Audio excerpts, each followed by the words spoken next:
kay gota de leche, na ang ibig sabihin sa Ingles ay drop of milk.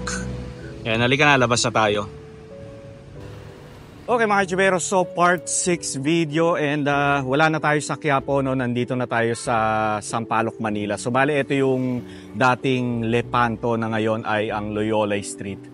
Marami sa inyo ang familiar dito sa Lepanto, ano? So galing na nga tayo sa lumang annex ng PUP.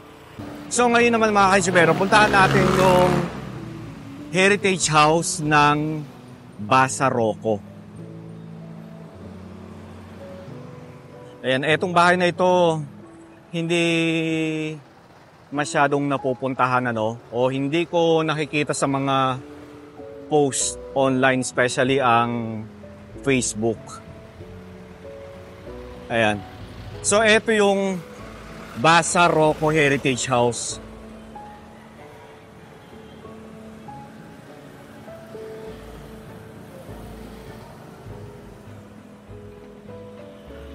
Ayan, so medyo controversy itong bahay na ito.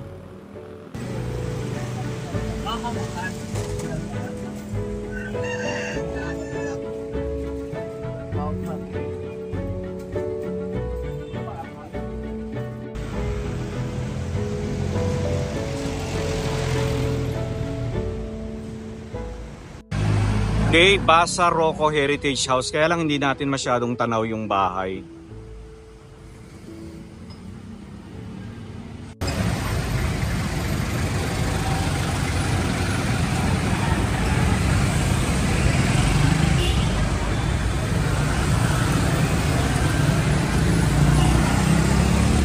Okay, karamihan yung mga ano rito, mga dormitory.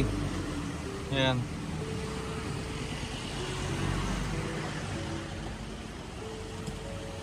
Okay, so ulitin ko lang, Loyola Street. So dito muna tayo sa Jaime de la Rosa Street. Ayan, meron tayong pupuntahan na isang lumang mansyon. Ayan.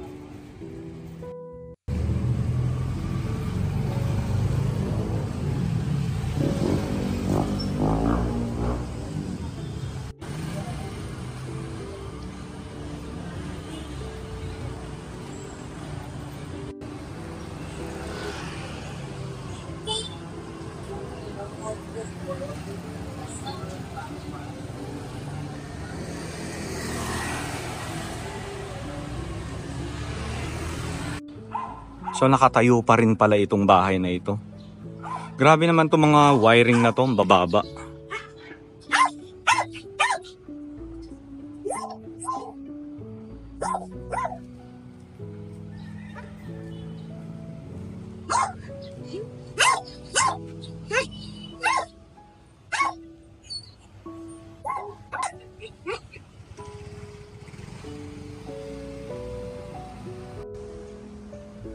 Diba?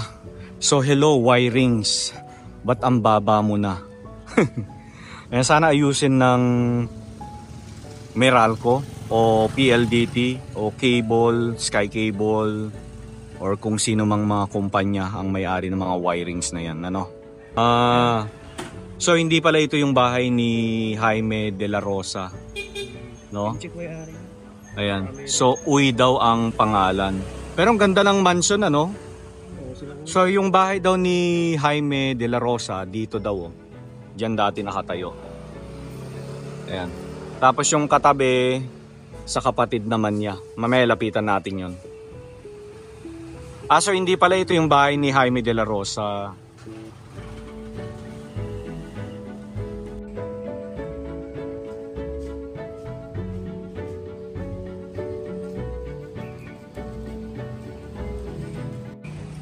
Okay, so Uy pala ang may-ari nito. Akala ko ito na yung bahay ni Jaime de la Rosa.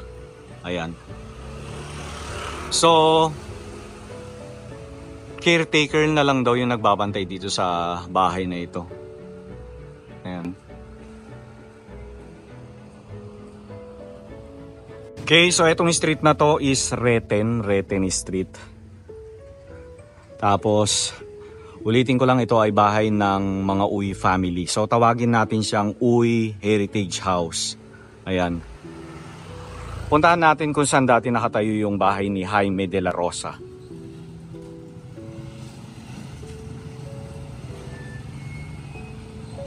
Ayan, dito daw siya.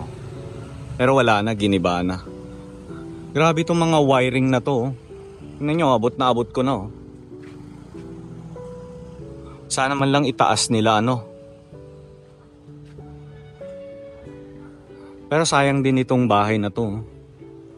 Mukhang maayos pa yung structure. Pero kailangan na siyang i-restore kung gusto pa ng may-ari,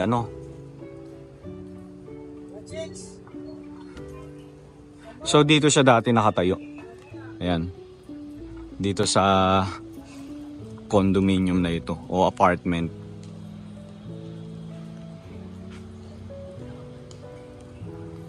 Ayan. Ayan. So ito yung bahay ng kapatid ni Jaime de la Rosa. So halos katabi lang noon ng bahay ni Jaime de la Rosa. Ayan. So ulitin ko lang, yun yung Uy Heritage House. So ako lang yung nagbansag sa Heritage House Yan. Tapos ito yung Jaime de la Rosa Street. So halika na. Punta na tayo doon. Puntahan na natin yung bahay ng dating senator na si Calao.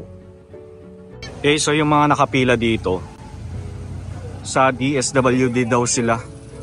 Humihingi ng tulong. Kaya sila nakapila dyan.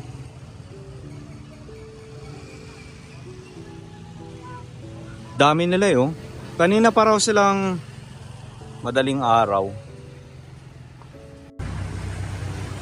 Okay, balik tayo dito sa Lepanto na ngayon ay Loyola Street.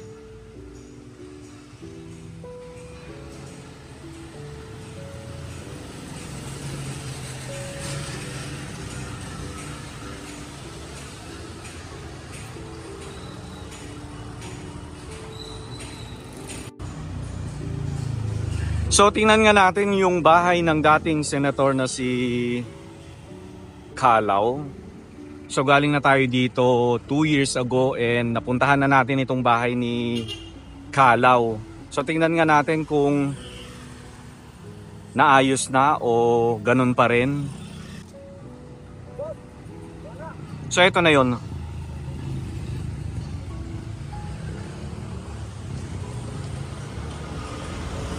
Ayan mga kaisubero.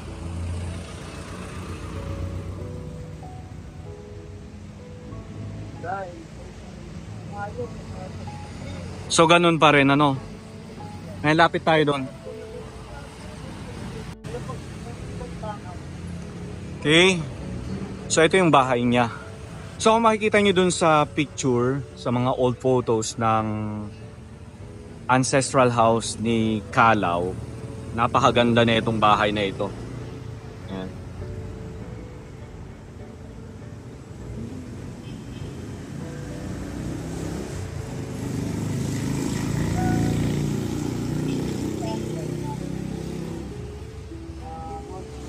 So ulitin ko lang, ito yung bahay ni Calao na pag-aari pa rin ng kanyang pamilya, pero ito ay pinapaupahan sa mga seaman daw. Ayan.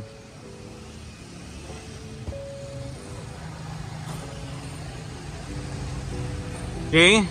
So gaya nga ng sabi ni Mr. Nick Legaspi na yung mga second generation, third, fourth, and fifth ay hindi na ito yung interest nila, iba na.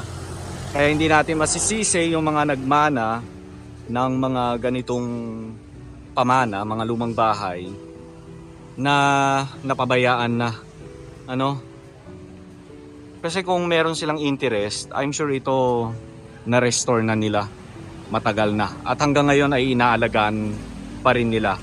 Kung sila ay mahilig sa heritage house o mga makalumang bahay, Ayan.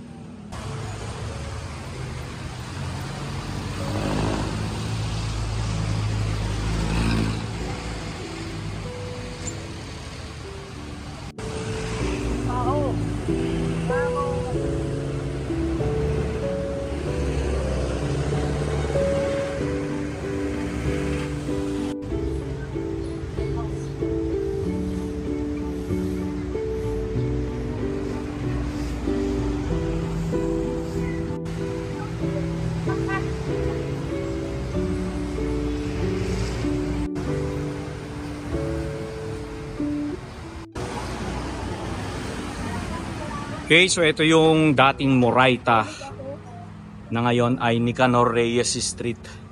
So bakit ba dito sa Maynila, lahat ng mga lumang street pinalitan na, no?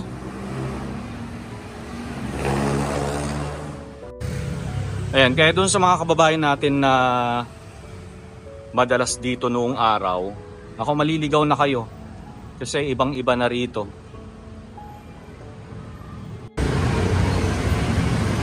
Okay, Recto Avenue.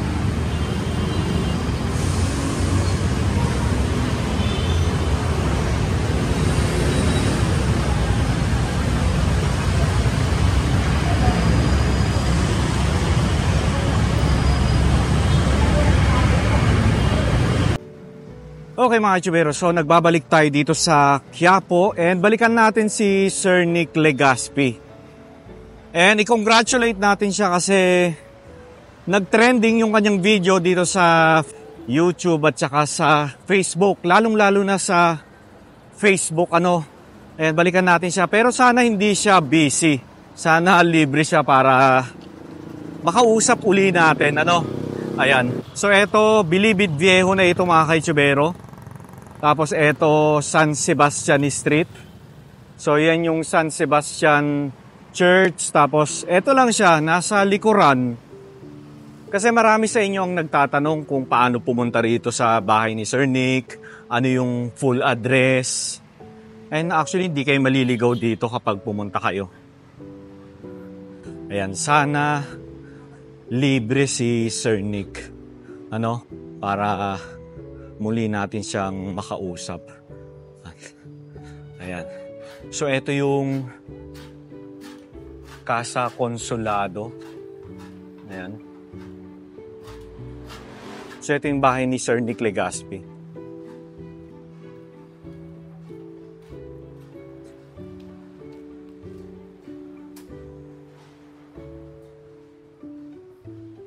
Tapos, ito yung karinderya ni Sir Nick. Ayan, so, adaptive reuse na yung kanyang bahay,